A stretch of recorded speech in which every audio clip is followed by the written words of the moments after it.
La liberté commence souvent bien avant nos actes. Elle naît dans nos mots.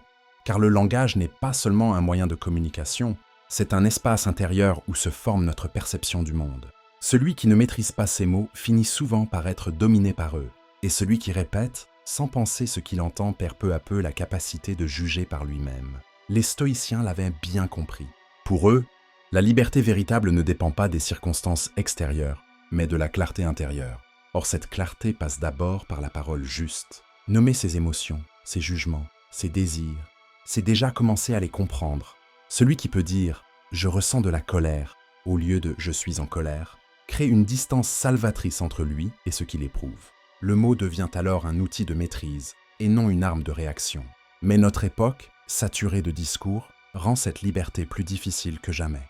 Les mots sont devenus des slogans, les idées des étiquettes. On parle vite, on parle fort, on parle beaucoup, mais rarement avec justesse. Or, la pensée libre exige du silence, du discernement et un langage qui cherche à dire plutôt qu'à séduire.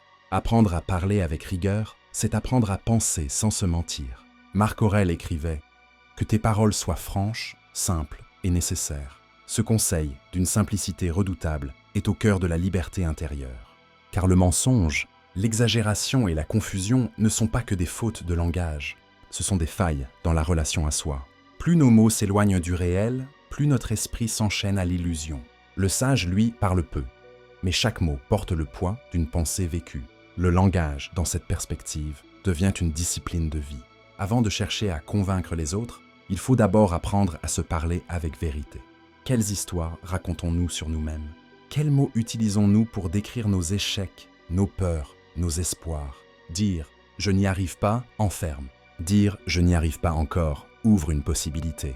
Chaque nuance de langage trace une direction intérieure. La liberté ne se conquiert donc pas seulement dans la rue ou dans les institutions.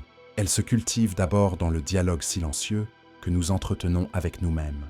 Réapprendre à nommer les choses avec justesse, c'est retrouver le pouvoir de choisir ses pensées. Et c'est peut-être là, dans ce simple geste de lucidité, que commence la véritable souveraineté de l'esprit, celle de ne plus être esclave de ses mots, mais d'en faire les gardiens de sa clarté.